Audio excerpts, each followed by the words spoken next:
Audio Jungle.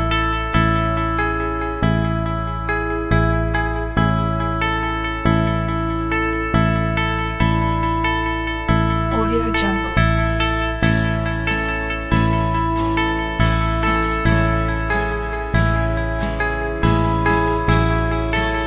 Audio Jungle.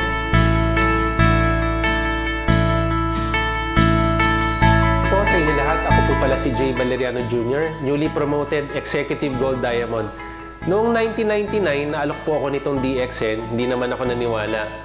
Palipat-lipat po ako ng trabaho. So lumipas po ng 2 taon, sumali po ako dito sa DXN. Sipagan ko po, within 1 year, naging Star Diamond po ako dito. Sumeke po ako ng tumataginting na halos 200,000. Ngayon po sa inyong mga members, distributors, and agents, bilisan nyo na po mag-Star Diamond. Para sa susunod po, kayo naman ang tatayo at magsasalita dito. Salamat po. Audio Jungle. Morning partners! I'm Elvira Arquines. 1999, nag-join ako pero hindi ko to pinapansin, binabaliwala ko to. Kaya nag-start ako mag-focus noong 2003. Pero isa akong dating teacher. Income ko lang po talaga less than 6,000 pesos. Pito po yung mga anak ko, single parent ako. Kaya ginawa ko na talagang magkaroon ng goal dito noong 2003 at talagang pinosisyon ko sarili ko. Kaya na po yung focus na ginagawa ang DXN, tuloy-tuloy. Nagkaroon ako ng exact deadline para matapos at noong September 2003, ako po nagsimula mag-Star Diamond at nag-income po ako ng mahigit 50,000 nung panahon na yon. Bakit kailangan pa tayong pumunta sa ibang company? Nandito na yung company na kailangan nating i-focus lang at sigurado po talaga dito may income po kayong tatanggapin every month. Ang gagawin lang po natin, maging seryoso tayo dito, ginagawa ang DXN. Magkaroon tayo ng good attitude. Huwag na po nating iisipin pa yung mga negative ng mga bagay dito. Kasi ito po talaga, seryosohin nyo lang po, sisiguraduhin ko sa inyo, hindi po kayo dito mabibigo at healthy pa kayo. At palagi po kayong masaya pag ginagawa nyo itong DXN. Audio Jungle. Good morning. My name is Ferdinand Pagian. At sa kasalukuyan ay isa po ako sa mga Crown Diamond ng DXN International. Sumali ako sa DXN noong taong 2000, buwan ng December. Pero yung buong December na yon, hindi ko ginawa ang DXN, kundi ang ginawa ko ay puro pagpaplano. Kaya yung action na ginawa ko ay sinimulan ko noong January year 2001.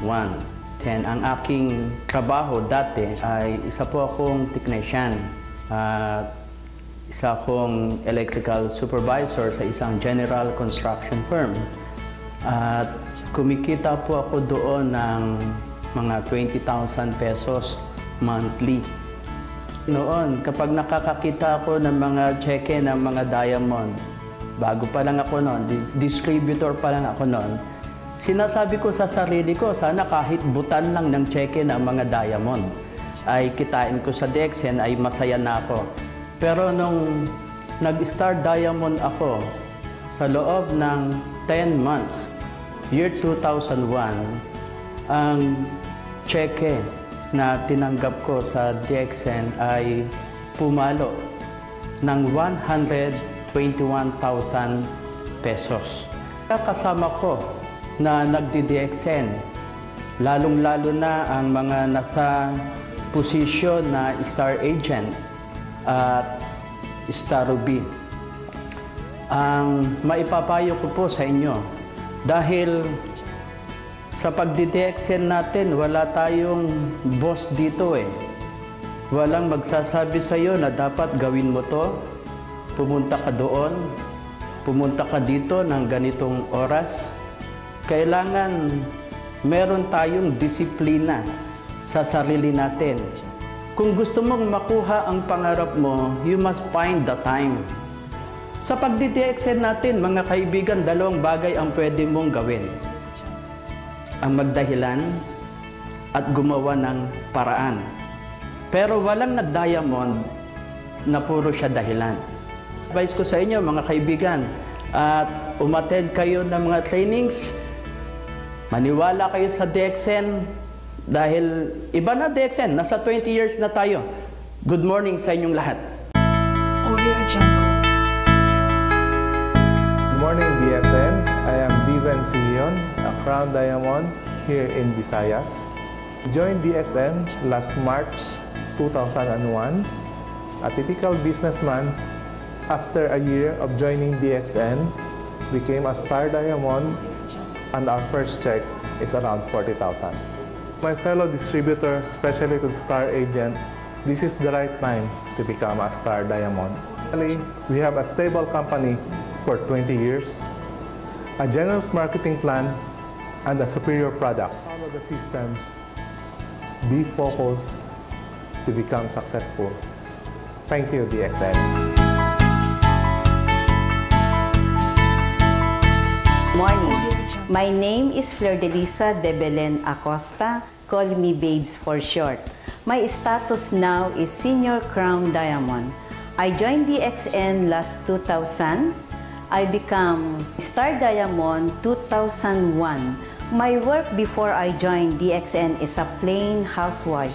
Sa DXN, ang kinagulat ko lang, first time ko na natanggap yung check ko as Star Diamond. Aba, hindi ko akalain na umabot ng more than 100,000.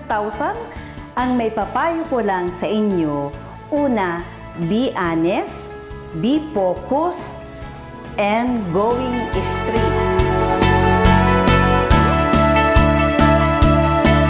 Good morning, mga partners. My name is Frederick Lauron.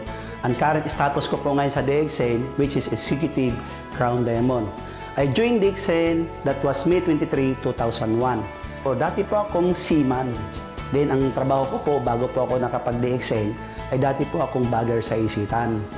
Which is, after 1 year and 3 months na nag-DXN po ako pinapromote bilang Star Diamond at nag-start kumita ng 130,000 sa Diamond position. Kaya if I were yung mga partners, no, kung may mga pangarap kayo sa buhay, it is better than na masumali ka sa negosyo and be one of us.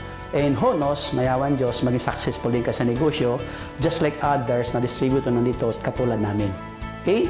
Partner, welcome ka dito. Kahit sino ka pa, welcome ka dito, basta may pangarap ka. And granted yan, pag seryoso ka sa negosyo, pwede ka rin maging successful katulad namin. Okay? God bless and see you at the top.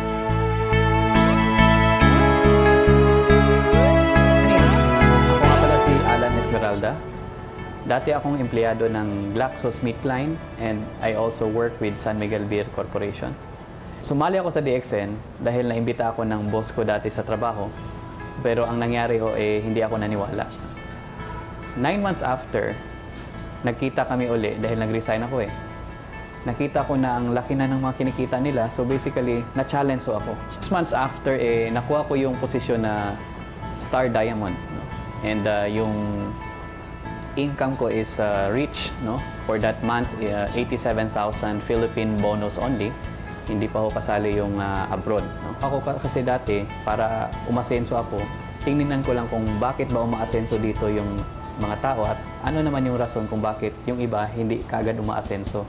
Yung nakita ko lang reason is actually yung decision. Kasi yung iba, nakapag-decide kaagad na gagawin. Yung iba naman, mas tumatagal. So, ang pinaka-the best, if kung nakita mo na kaya mo, gawin mo kaagad. Kasi dito yung mga umaasenso, they decide right away. Pinaka-importante dito, mag-imbita ka rin ng maraming tao. Kailangan malaman mo ang sikreto kung paano mag-imbita ng tao dito sa DXN. As a first-timer, kung hindi ka marunong mag-imbita, ang technique lang is, tandaan mo, kaibiganin mo ang isang tao. Yung hindi mo muna kakilala. Ang next step is, itry mong kaibiganin at the same time, imbitahin mo. Ito akong diferensya, yung isang tao na magaling mag-imbita, mabilis umasenso dito sa DXN. Thank you.